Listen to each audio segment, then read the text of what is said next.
मशरिक़ वस्ता में जिस तरह से तनाव है या मशरिक़ वस्ता के हालात को लेकर अब सऊदी अरब से बहुत बड़ी खबर आ रही है। जी हां, जिस तरह से इजराइल और फिलिस्तीन के दरमियान या इजराइल और हमास के दरमियान हमेशा से एक बड़ा तनाज़ा रहा है, अब इसी तनाज़े को लेकर सऊदी अरब में एक बहुत बड़ी बैठक हुई है और सऊदी अरब ने इजराइल और फिलिस्तीन के दरमियान दो रियासती हल पर एक तरह से हामी भरी है। जी हां, यह बड़ी खबर आ रही है, इस वक्त की बड़ी खबर है, जहां फिलिस्तीन के दो रियासती हल पर रियाज में बहुत बड़ा इजलास हुआ है, बाकायदा एक समिट हुई है और इस पर आपको बता दें कि दो रियासती हल पर सऊदी अरब ने अब हामी भरी है, क्योंकि फिलिस्तीन और इजराइल का मसला बहुत पुराना मसला है और आप देखिए कि फिलिस्तीन और इजराइल के दरमियान इस इख्तिलाफ में कहा जाए या फिर इस तनाज़े में बड़े पैमाने पर जानी और माली नुकसान माजी में हो चुका है। और इसके अलावा पिछले 2 साल से गजा में जिस तरह से जंग चल रही थी, जिसमें लाखों लोगों का कत्लेआम किया गया, एक तरह से गजा के लोगों की नस्लकुशी की गई, मासूम बच्चों का कत्ल किया गया, खवातीन का कत्ल किया गया और पूरा गजा एक तरह से तबाह बर्बाद कर दिया गया। इस वक्त जमीन पर गजा सिर्फ नाम का बचा है, गजा की पूरी बस्ती अब तबाह बर्बाद हो चुकी है। अब न यहां पर आपको इंसान तो जरूर मिलेंगे, लेकिन इंसानों के वसाइल के नाम पर यहां पर कुछ भी नहीं है। न बुनियादी इंफ्रास्ट्रक्चर है, न हेल्थ और इसके अलावा दवाएं हैं, न तो यहां पर खाने पीने की चीजें हैं और ना ही सर छुपाने के लिए यहां पर छत है। यानी गजा तो है, लेकिन गजा में वसाइल पूरे तौर से खत्म हो गए हैं, क्योंकि जिस तरह से बम और बारूद यहां पर इजराइल ने बरसाया है, इसे तारीख हमेशा एक तरह से याद रखेगी, इस सफाकी को और इस जालिमाना कार्रवाई को। तो बहुत बड़े पैमाने पर आप देखिए कि इस तनाज़े के बीच में, यानी जो तनाज़ा इजराइल और फिलिस्तीन के दरमियान है, इसमें बहुत बड़े पैमाने पर जानी और माली नुकसान हुआ है। लेकिन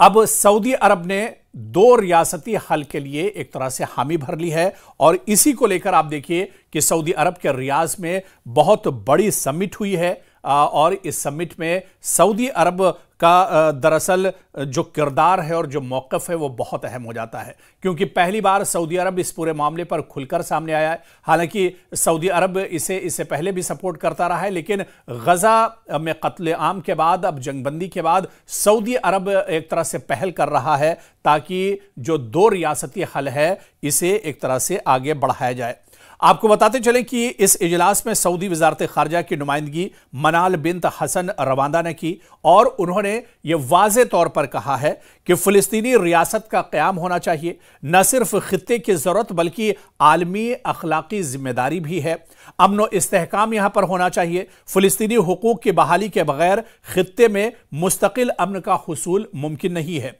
आलमी तरजीह भी यहां पर है, जिस तरह से सऊदी अरब चाहता है कि दुनिया फिलिस्तीनी रियासत के क़याम को सिर्फ सियासी मुतालबा नहीं बल्कि आलमी अमन और सलामती का बुनियादी सुतून एक तरह से समझे। और इस मौक़िफ़ से एक तरह से वाज़ेह है कि सऊदी क़यादत फ़िलिस्तीनी रियासत के क़याम को अपनी खारजा पॉलिसी का मरकज़ी उसूल तस्वुर करती है। दरअसल रियाज में जो समिट हुई है, जो पूरा इजलास हुआ है, अगर इसके मकासिद को देखा जाए कि इस इजलास का दरअसल बुनियादी एजेंडा क्या था, क्योंकि इस इजलास का जो बुनियादी एजेंडा था वो यही था कि एक जामे वर्क प्रोग्राम तैयार किया जाए दो रियासती हल को लेकर, फ़िलिस्तीनी रियासत के क़याम की अमली तौर पर एक तरह से तैयारी की जाए, मशरिक़ी यरूशलेम को दारुल हुकूमत तस्लीम किया जाए, खित्ते की तमाम अक़वाम के लिए मुश्तरका सिक्योरिटी का निज़ाम किया जाए, फ़िलिस्तीनी माशी बहरान के हल के लिए फौरी इमदाद एक तरह से की जाए। और ये इजलास जो है, इसे जो माहिरीन हैं, जो एक्सपर्ट्स हैं, जो जानकार हैं, वो दरअसल इस इजलास को प्रैक्टिकल डिप्लोमेसी की जानिब एक बड़े कदम के तौर पर दरअसल इसे देखा जा रहा है, क्योंकि ये मसला कहीं ना कहीं इक़्तिसादी मसले से भी जुड़ा हुआ है और फ़िलिस्तीन में जिस तरह से हालात हैं। और आप देखिए कि जिस तरह से इजराइल ने वहां पर नाकाबंदी करके रखी, सिर्फ गजा में ही इजराइल ने नाकाबंदी करके नहीं रखी, बल्कि आप देखिए कि फिलिस्तीन का जो इलाका है, खासतौर से मगरबी किनारे की बात करें, वेस्ट बैंक की बात करें, इन इलाकों पर भी पूरे तौर से इजराइल का कब्जा है। बैतुल मुकद्दस का ये जो पूरा इलाका आता है, बैतलहम की बात करें, ये जो पूरे इलाके आते हैं, ये दरअसल इजराइल के कंट्रोल में है। और यहां पर जो बंदिशें पूरे तौर से लगी हुई हैं, ना तो आप बगैर इजाजत खाने पीने की चीज ले जा सकते हैं, ना ही कोई इमदादी अशिया यहां पर आप लेकर जा सकते हैं, और यहां तक कि आप यहां पर बगैर यहूदियों की इजाजत के आप इबादत भी नहीं कर सकते हैं। और मस्जिद बैतुल मुकद्दस जो मुसलमानों के लिए बहुत मुकद्दस है और क़िबला अव्वल है, यहां पर भी आप देखिए कि अगर आपको इबादत करनी है या आपके अगर त्योहार और मुकद्दस अय्याम आते हैं, रमज़ान का महीना हो,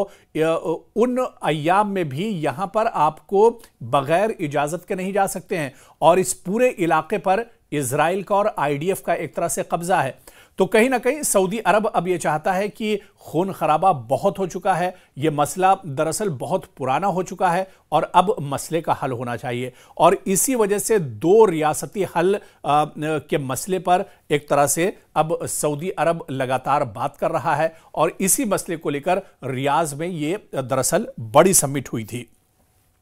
आप देखिए कि इस बैनुल-अक़वामी समिट में बैनुल-अक़वामी शराकतदारी पर भी बातचीत हुई है। इस इजलास की अहमियत इस वजह से भी बढ़ जाती है कि यूरोपीय यूनियन और नॉर्वे शरीक सदारत के तौर पर इस बैठक में, जो रियाज में बैठक हुई, इसमें मौजूद थे। मुतादिद ममालिक, आलमी और इलाकाई तंजीमों ने भी इसमें शिरकत की थी। इससे जाहिर होता है कि दो रियासती हल अब सिर्फ अरब दुनिया ही का नहीं, बल्कि आलमी इत्तेफाक राय का मसला लगातार बनता जा रहा है। दरअसल कई ममालिक ये चाहते हैं कि दो रियासती हल निकाला जाए, यानी अब इन्हें दो रियासतों में एक तरह से बांटा जाए। एक फिलिस्तीन हो, हालांकि एक फिलिस्तीन हो और दूसरा इजराइल हो। हालांकि पूरी दुनिया इससे वाकिफ है, और जो जानकार हैं, जो लोग इस मसले की गहराई से जानते हैं कि इजराइल का कहीं पर आज से 50-60 साल पहले वजूद नहीं था, लेकिन ये नाजायज कब्जा था, ये जबरदस्ती की बसाई हुई आबादी थी। और इस आबादी को आप देखिए कि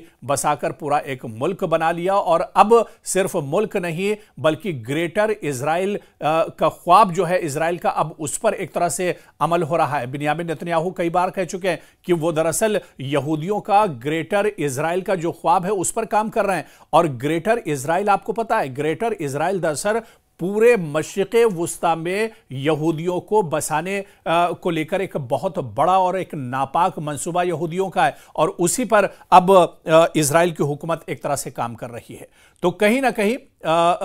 दरअसल इस जो यहूदियों का मंसूबा है, इसे रोका जाए, और इस हंगामे को, इस लड़ाई को, इस इख्तिलाफ को, और जो कत्लेआम माजी में होता रहा है, क्योंकि इजराइल दरअसल जंगी पैमाने पर बात करें, असलहे के तौर से बात करें, टेक्नोलॉजी के तौर से बात करें, जदीद टेक्नोलॉजी की बात करें, इजराइल बहुत ज्यादा मजबूत है, और उसके पीछे उसकी पुश्तपनाही अमेरिका करता है। तो ऐसे में